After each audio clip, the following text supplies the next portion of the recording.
1 2 3 4ลง1 2 3 4ลง1 2 3 4ลง1 2 3 4 test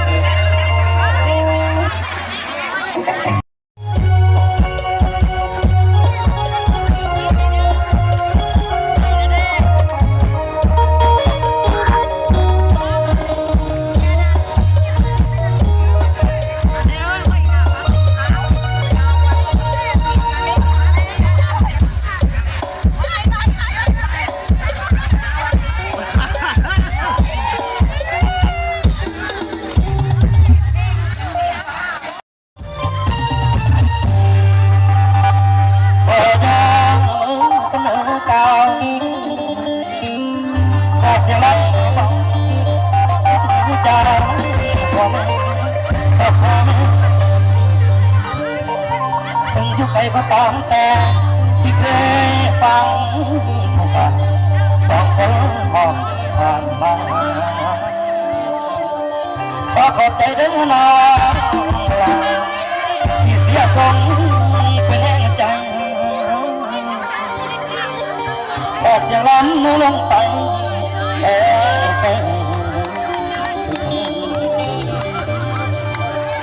เอาก่อนดูเลยจะใช่ทับเสียงดังยับเข้ามาจังเลยก็เพิ่มแห้งดอกลูกขลอดดอก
จนดังสมองแล้วคุณจะไม่เป็นความสุขคุณเสียพ่อแม่เอาคุณจะเลิกพ่อแม่เอาอะไรจะบอกเลยผมจะบอกลืมตาผมเห็นยืนคุณที่ทำเอาเสียงเสียยังต้องอกตั้งใจจำจนตายก็ขอเลิกแต่จะขอทางโน้นก็เป็นมองจะให้วันยาวขอลาสวยแดงความทุกข์ใจถ้าเขาวิ่งบอกให้ทำโซ่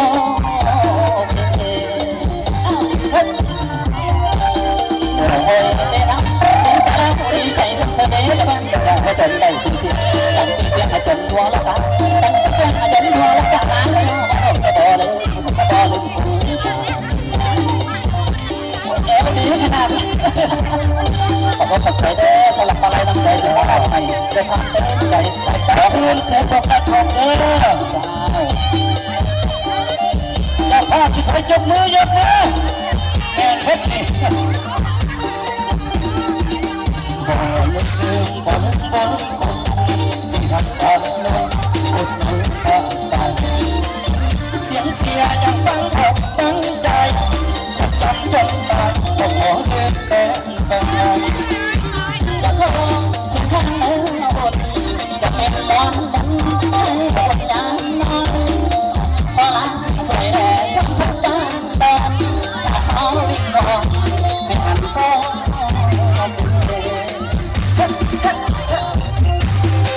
โอ้ยได้นะนี่จะเล่าดีใจสุดเส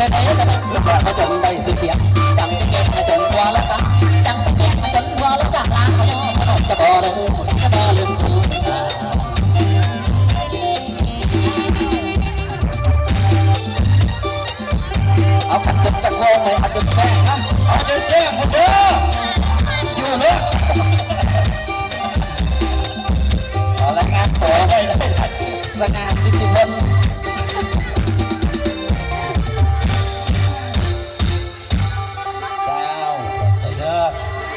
สบายดีเด้อพี่น้องชาวบ้านท่าคอแล้วก็สบายดีเจ้าภาพเมื่อกี้นี่จะวอนแฟน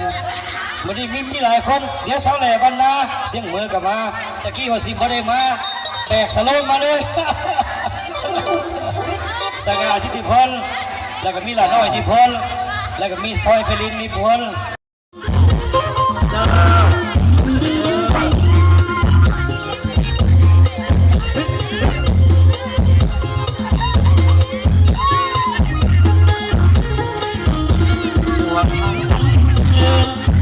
วันคืนใจสุขสมหวังทั้งสาวทั้งตาคงเมื่อก่อนที่ได้ถูกวันวันทั้งตาเขาไปในงานบุษบานมัสการน้อง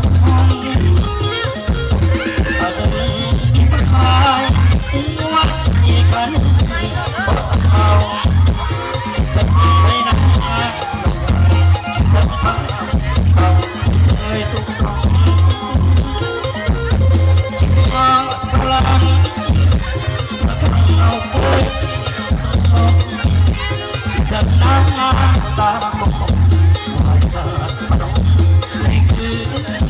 วันยืนอยู่แค่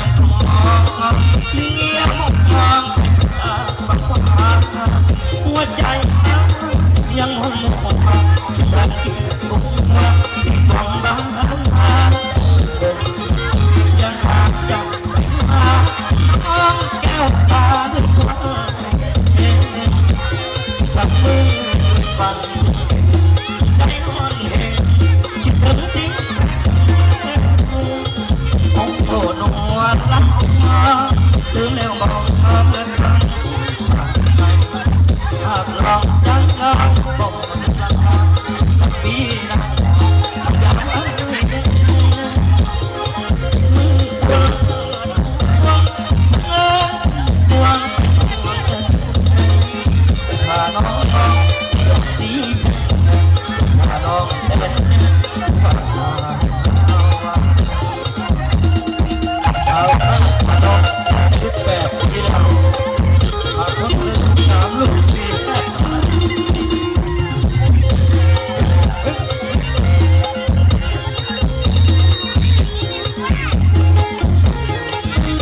ยืนอยู่แค่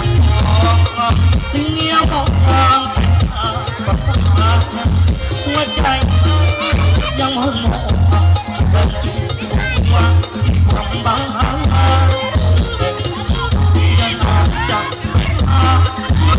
แก้วตาตัวจับมือฟังใจร้อนเองคิดถึงจริงแท้โอ้โหนัวลับมาเติมแล้วบอก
ากคน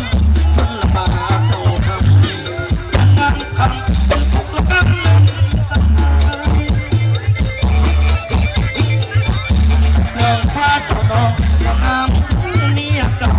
ของอายของบังออกของอายของบังหานมันละออกอย่าบอกพี่น้ำน้องอย่าปากหวานสงสารทางน้อยเนี่ย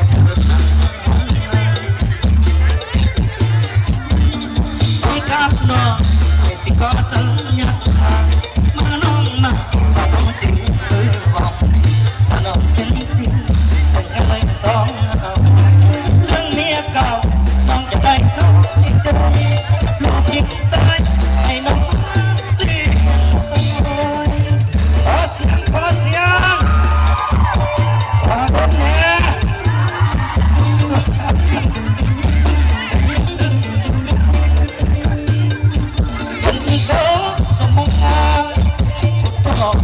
ใจ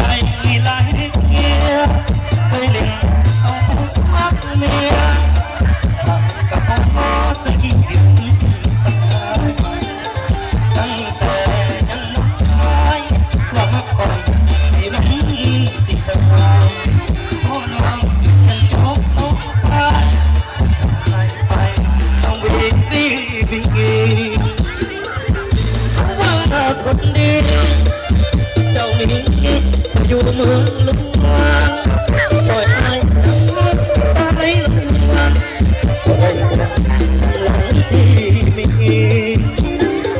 ต้องสู่สังคมที่ผมเป็นแดนการดีก่อนกินน้องมา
เสียง